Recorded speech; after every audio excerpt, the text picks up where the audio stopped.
చెప్పు శ్రీరామ్ నీకు అసలు ఇంత ఫార్మల్గా బొమ్మళ్ళ గురించి నీకు అసలు ఏం తెలుసు, నీకు ఎప్పటి నుంచి దాని గురించి తెలుసు చెప్పు అసలు.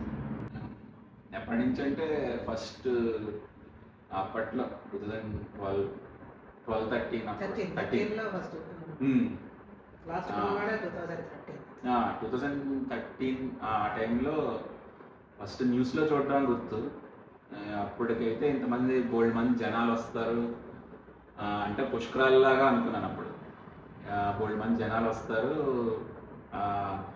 త్రివేణి సంగమం దగ్గర, గంగా యమున నదులు కలిసే దగ్గర స్నానం చేస్తారు అలానే అనుకున్నాను. కానీ అప్పటికి తెలిసిన న్యూస్లో వచ్చిన నాలెడ్జ్ దాని ప్రకారం అయితే అంత తెలుసు. బోల్డ్ మంది ఎక్కడెక్కడి నుంచో వేరే దేశాల నుంచి అక్కడి నుంచి వస్తారు, వచ్చి అక్కడ స్నానం చేస్తారు. అది తర్వాత అయితే ఎప్పుడైతే నేషనల్ జియోగ్రఫిక్లో డాక్యుమెంటరీ వచ్చిందో కుంభమేళా గురించి, అప్పుడు చాలా డీటెయిల్గా కవర్ చేశారు.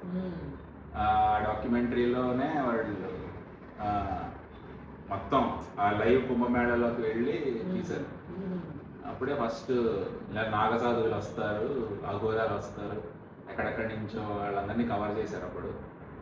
అది అప్పుడు సాధువులు కూడా అప్పుడు అదే వాళ్ళు ఎక్కడో ఉంటారు, ఎవరికి కనపడరు, కానీ అప్పటికప్పుడు ఆ కుంభమేళ జరిగే సమయంలోనే వచ్చి జరిగే కుంభమేళ జరిగే టైంలోనే ఉండి వెళ్ళిపోతారు అలా చెప్పాడు. అప్పుడు ఆ డీటెయిల్గా చూసినప్పుడు నాకు ఫస్ట్ క్యూరియాసిటీ, మనం కూడా అయితే వెళ్తే బాగుంటుందేమో అన్న ఫీలింగ్ అయితే అప్పుడు వచ్చింది. ఆ డాక్యుమెంటరీ చూసాక ఆ జనాల్ని, అది వేరే వేరే కంట్రీస్ నుంచే వచ్చి చూస్తున్నారు, మనం ఇండియాలో ఉండి మనం వెళ్ళకపోవడం ఏంటి అన్న ఫీలింగ్ అయితే వచ్చింది. అప్పుడు దాని తర్వాత అర్ధ కుంభమేళాను ఏదో అనుకోండి 2019లో జరిగింది అర్ధ కుంభమేళ. అప్పటికి అనుకున్నాను కానీ ఇంకా ఈ జాబ్ వాటి వల్ల లీవ్స్ దొరకకపోవడం అన్నీ, ఇంకా ప్లానింగ్ కూడా చాలా అవసరం కాబట్టి దానికి, వీటిలన్నిటి వల్ల అప్పుడైతే కుదరలేదు ఇంకా. అది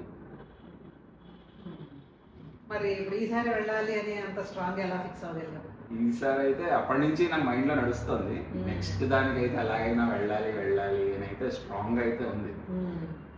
అదే డిసెంబర్లో తెలిసింది. డిసెంబర్ నుంచి ఎక్కడైనా ఇన్స్టాగ్రామ్లో కానీ గూగుల్ అదే ఎక్కడైనా న్యూస్లో కానీ ఇలా కుంభమేళా రాబోతోంది, ఇలా ప్రిపరేషన్స్, ట్రైన్స్ ఇవన్నీ గురించి యాడ్స్ కానీ అలా రకరకాలుగా చూశాను. అప్పుడు అనుకున్నాను కానీ ఇంకా వేరే పనులు ఉండడం వల్ల వాటి వల్ల మళ్ళీ సర్లే ఈసారి కూడా అవ్వదేమో అని అనుకున్నాను. కానీ ఎప్పుడైతే మళ్ళీ సంక్రాంతి తర్వాత ఎప్పుడైతే నేను ఫ్రీ అయ్యానో అప్పుడు చూస్తే అప్పుడు కూడా నేను మొత్తం ఒక 1 month ప్రోగ్రామ్ ఇలా అనుకోలేదు, అంత ఐడియా కూడా లేదు నాకు. అలా అనుకున్నాను. సో అలా కొన్ని రోజులే ఉంటుందేమో సరే అని మళ్ళీ అది యాక్చువల్గా మర్చిపోయింది దాని గురించి, ఇంకా అయిపోతుందో ఏంటో అని మైండ్లో లేదు సంక్రాంతి తర్వాత ఇంకా. కానీ అప్పుడే జస్ట్ యూట్యూబ్ ఓపెన్ చేస్తే వేరే వేరే వాళ్ళందరూ ఇలా వ్లాగ్స్, న్యూస్ ఛానల్ వాళ్ళు కవరేజ్ చేసినవి అవి చూశాను అవుతోంది ఇది అని. అప్పుడు తెలిసింది ఏంటంటే February 26th వరకు జరుగుతుంది ఇది అని చూసి, అయితే 1 month సంక్రాంతి నుంచి శివరాత్రి వరకు జరుగుతుందా, ఎంత టైం ఉందా, అయితే మనం కూడా వెళ్ళొచ్చు అనే థాట్ వచ్చింది అప్పుడు. సరే వచ్చింది, వెళ్ళొచ్చు, 1 month టైం ఉంది కాబట్టి వెళ్దామని అనుకున్నాను. కానీ దాని తర్వాత మళ్ళీ సద్గురు వీడియో ఒకటి కనిపించింది.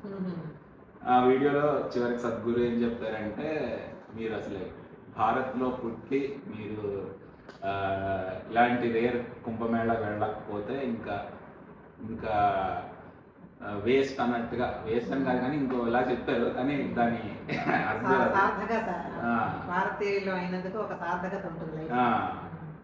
అలా చెప్పారు.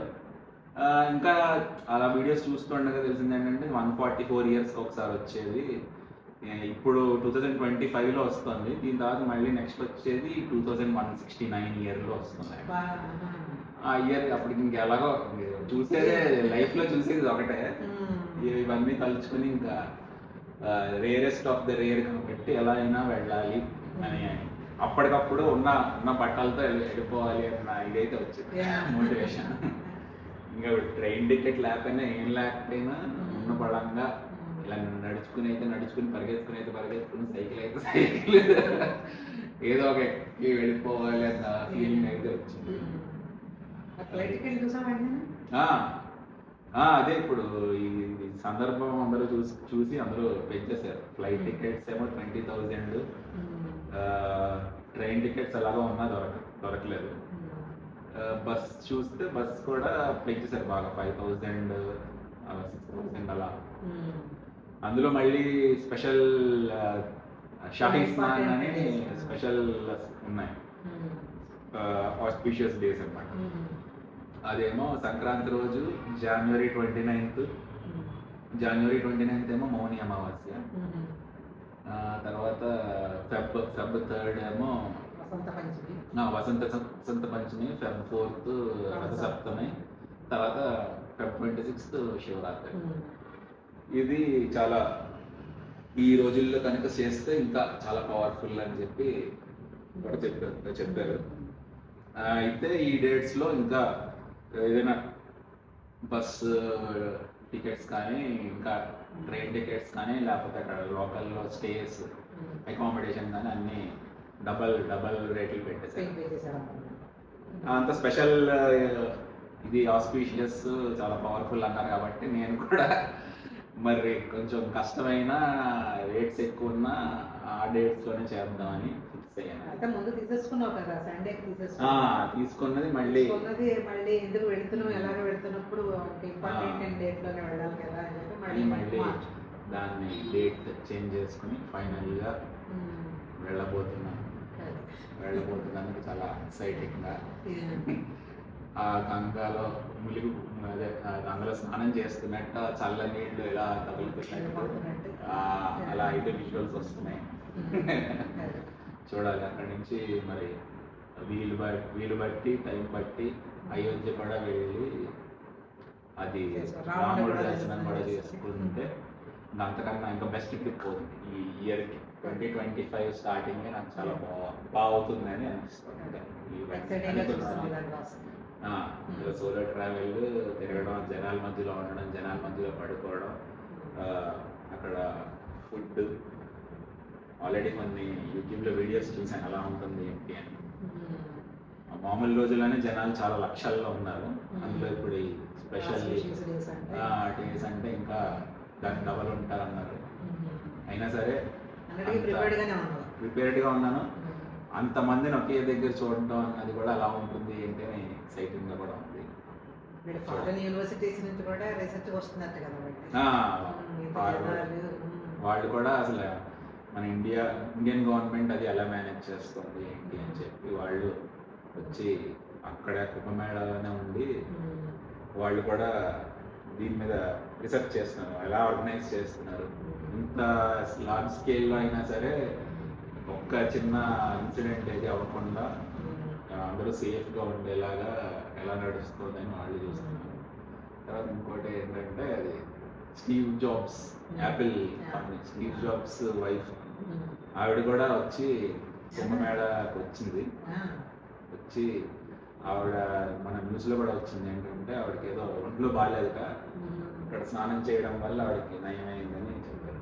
అలా అంటే బోల్డ్ మంది వచ్చేస్తారు, బోల్డ్ మంది హెల్త్ ఇష్యూస్ ఉన్న వాళ్ళు ఉంటారు, వాళ్ళందరూ వచ్చేస్తూ ఉంటారు. అది బాగుంది. అయితే హ్యాపీ జర్నీ. తిరిగి నేను రాలేకపోయినా ఈ ఎక్స్పీరియన్సెస్ అన్ని అప్పుడు